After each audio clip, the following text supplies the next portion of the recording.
We forget that things were not always the same way they are now. Wherever we are now, whatever we have, sometimes seems like that's all there is. But everything began somewhere. Our world has become a cacophony of noise and confusion. It is easy to forget from where we came. My name is Manuel C. Cruz, professor of theater arts. I have personally seen higher education devalue the arts, moving to professional business and technical education. Now, there's nothing wrong with these pathways, but we forget the value of the arts in our lives. Theater is important to our social and emotional learning. Theater can help people develop empathy, respect for others, and the ability to communicate effectively. It can also help people learn to behave in social situations. Theater helps build community. Theater brings people together in a shared space to experience something moving, funny, or thought-provoking. Theater is important to our sense of history. Theater can help people connect with history by making it come alive on stage. Theater can help with our creativity. It helps people tap into their own personal creativity, no matter what your profession is, and helps us understand the world. Theater can help people explore the world from different perspectives and understand people from other cultures. It can also help our academic achievement. Studies have suggested that students who are exposed to theater, music, and dance are more proficient in reading, writing, and math.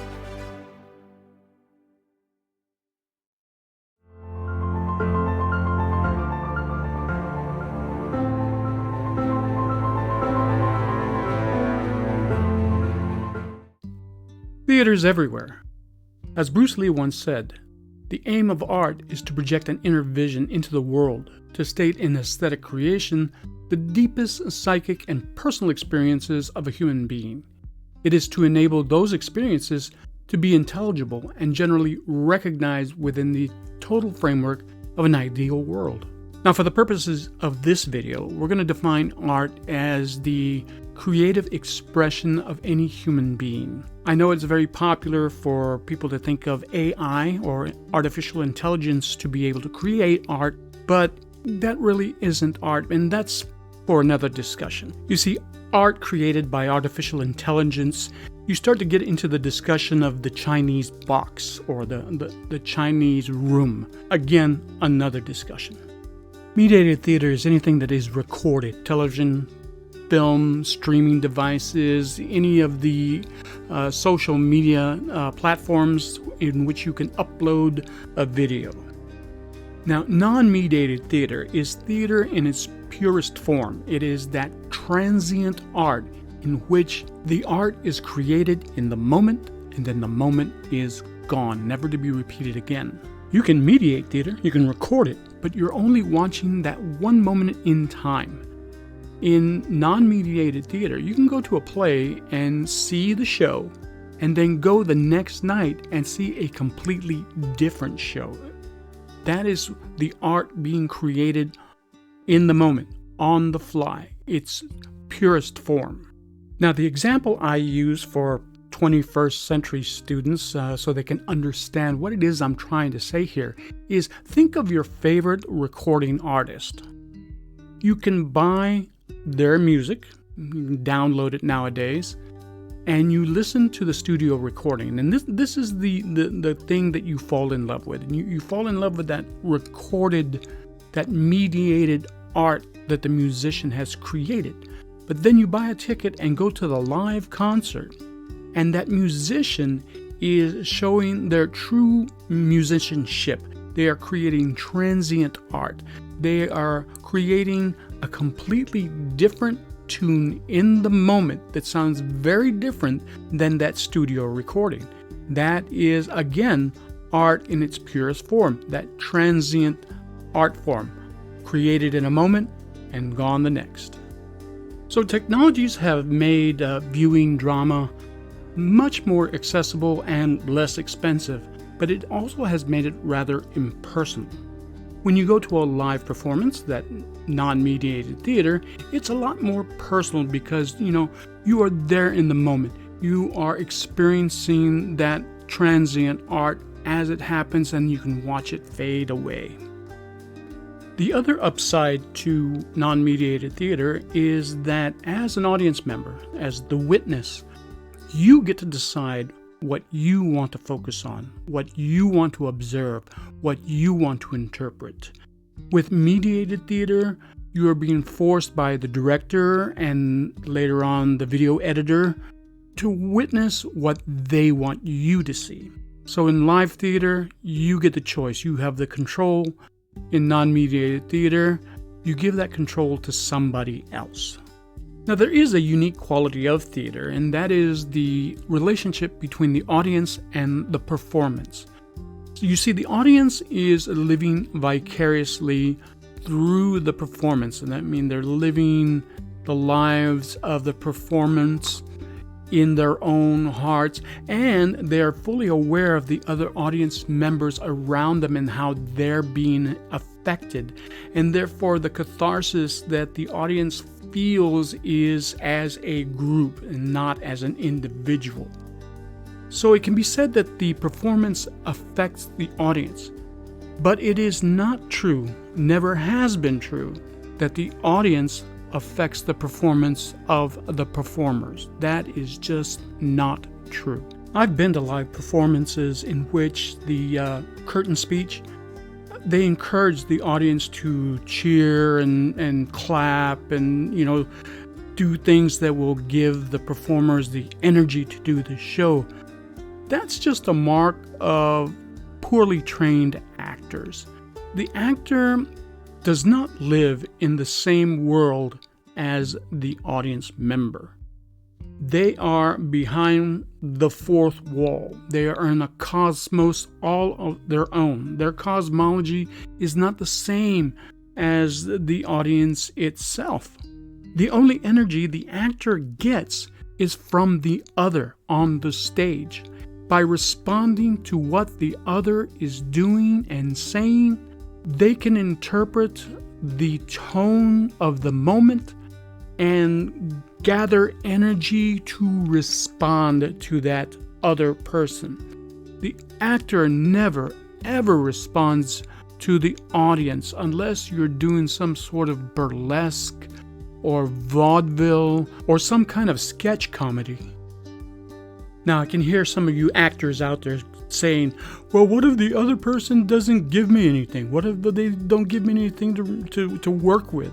It's not their job to give you anything. It's your job to take what is given, what is there, and respond to it appropriately.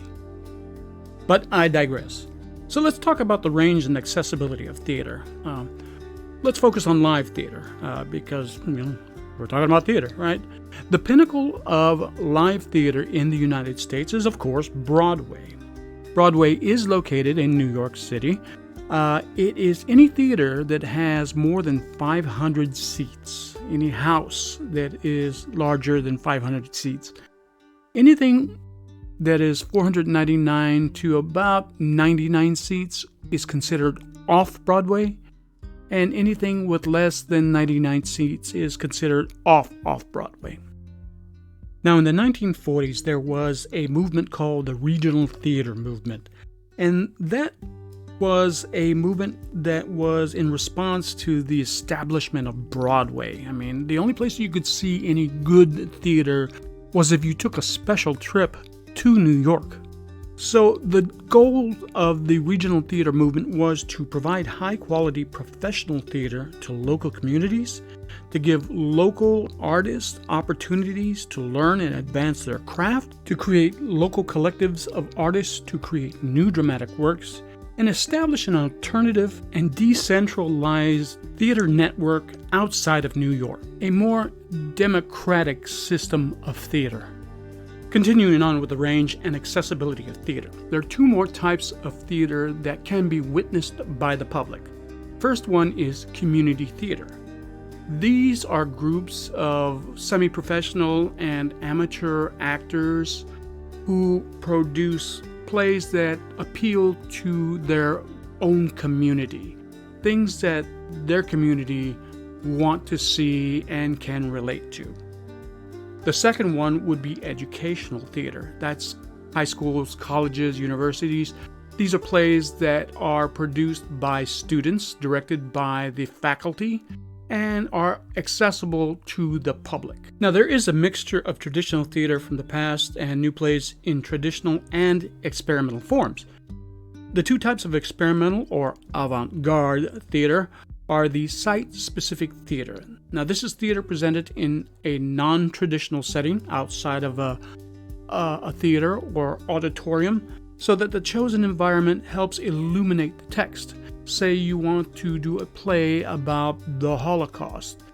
In Poland, there is a play called Sperza 42, in which it is presented in the square of the town in which the events actually happened.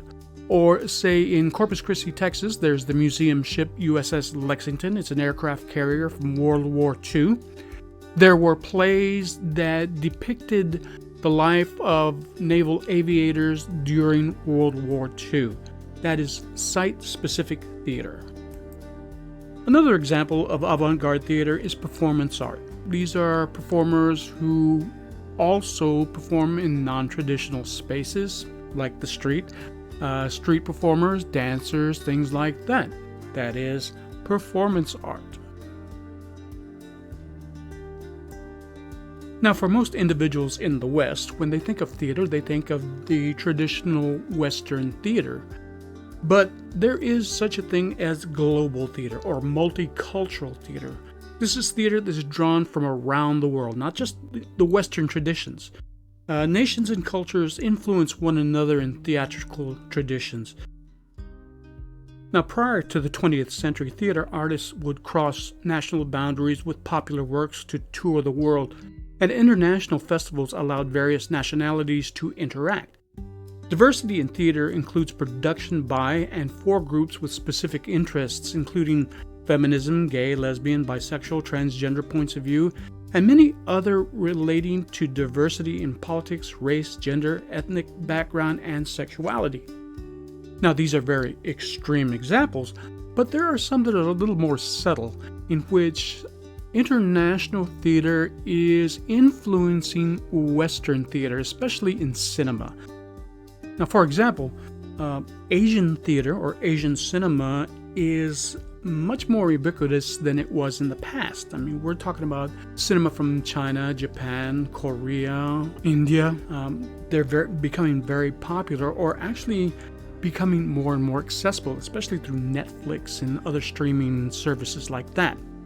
An example of these cinemas would be Crouching Tiger, Hidden Dragon, even The Matrix, which utilizes Eastern techniques in shooting film to heighten the adventure or heighten the action of the drama. Now, the title of this video is Theater is Everywhere. And theater is the fountainhead of all drama in whatever form it appears. Film, television, computer streaming, or theme parks. Yes, theme parks. Even restaurants and brick and mortar stores that you go into have a theatricality about them. Now, the characters of film and television, the heroes, the villains, the victims, the comic figures, all come straight from predecessors in theater. Even the way stories are structured, early scenes, the succession of crises, the withholding and revealing of information were there first, years ago, in theater. Now, television shows reflect comic traditions, techniques, characters, and structured development in theater, especially with situation comedies, the sitcom, the prototype of which was Roman domestic comedies. Now, these comedies had episodic characters, archetypes, that came from the Roman stock characters and would later become the basis of the characters in the Commedia dell'arte. These same sets of characters were involved in various amusing situations, hence the name situational comedy.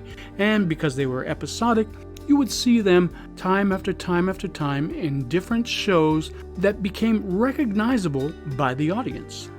Now, some of these stock characters would later appear in Commedia dell'arte, like I said, and some of them are quite famous. You just don't know what their names are.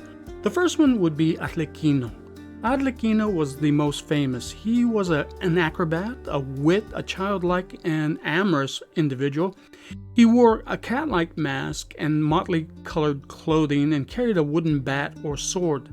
And his female counterpart would be Colombina, who later on in English theater would be Harlequin, who these days is made famous in the DC universe, Harley Quinn.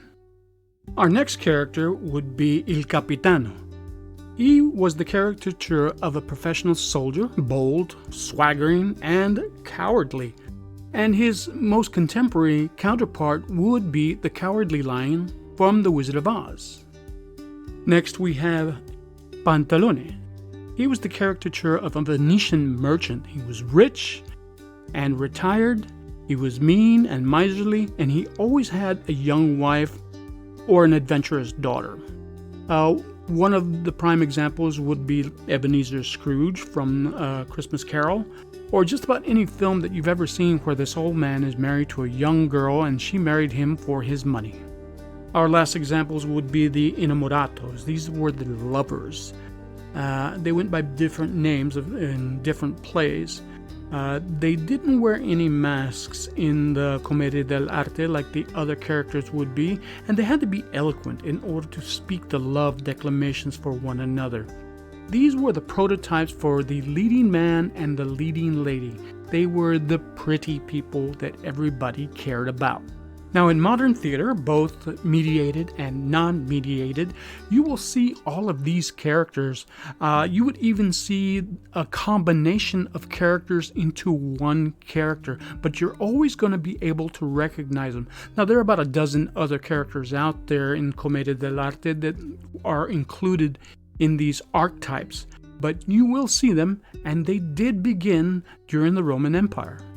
Now, binge-watching shows through streaming services have theatrical equivalents too. During the classical Greek era, audiences would spend a full day in the theater watching tragedies or satyr plays, at least 3 in one day. And today's audiences may spend an afternoon or an evening in the theater or in front of the television watching productions or attending the parts of the production separately at theater festivals or film festivals. Now, most film genres borrow from past theatrical traditions.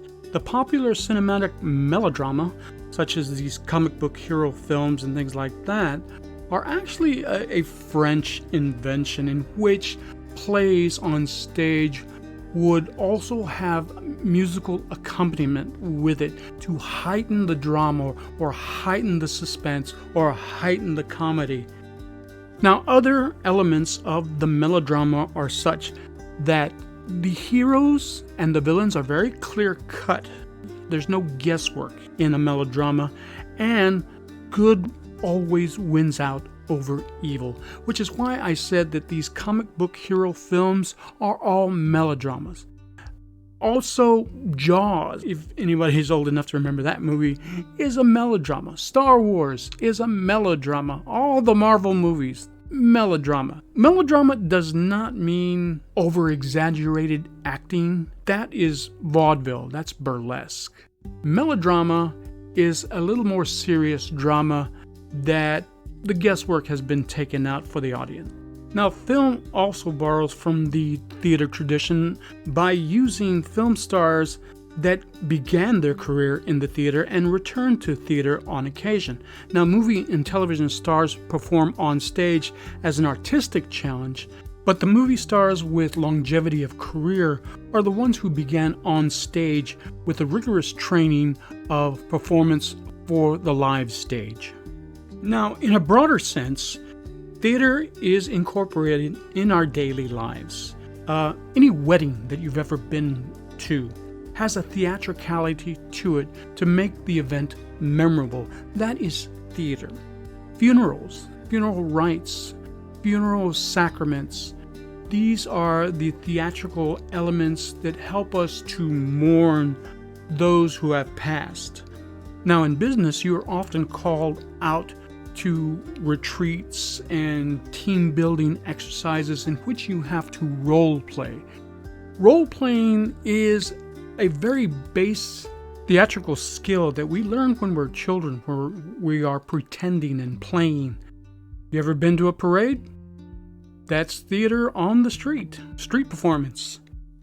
Trials in court. They have protocols and procedures that are necessary to uphold the law and pass judgment. This is a theatrical experience. Each one has very recognizable theatrical elements. So that's why I say again, theater is everywhere. What other theatrical experiences have you had? Ever been to a music concert? Theatricality. Lights, a show, music. How about Broadway's musicals? Yeah, music, theatricality, it's kind of a given because it's on Broadway. How about an amusement park? You ever been to one of those? Amusement parks present stage productions based on films. Rides incorporate theatricality. The Wizarding World of Harry Potter, the Indiana Jones ride, Jurassic Park. Disney World has built an immersive hotel built on Star Wars. Theatricality all around. Restaurants, they all have themes. Red Robin, Rainforest Cafe, Chili's, TGI Fridays, they have some sort of theatricality that brings you in and you stay for the food. Shopping centers, for those who still go to shopping centers, you ever been to Nike Town, American Girl, just about every shopping outlet mall? There is a theatricality that brings you into that store and keeps you inside to spend. Museums, hotels, Las Vegas, that is a big theatrical town. Sports arenas function like theater spaces. Lights that have nothing to do with the sport, but they keep your interest. Halftime shows. There you go, theatricality again. Big one. Video games. Whether on the computer, console, smartphone, they all have a theatrical plot line. How about Comic-Con? Big convention, folks. Come dressed as your favorite character. Role-playing again, cosplaying. So theater is everywhere. Theater is entertaining, yet theater also incorporates profound, provocative, timeless observations about the human condition. Theater is life. Theater is an art form with its own characteristics, its own quality, coherence, and integrity. Thank you very much for tuning in. If you liked the video, don't forget to like and subscribe. Also, don't forget to hit the notification bell for future episodes. If you'd like to support the channel, please visit our Patreon page by clicking the link below.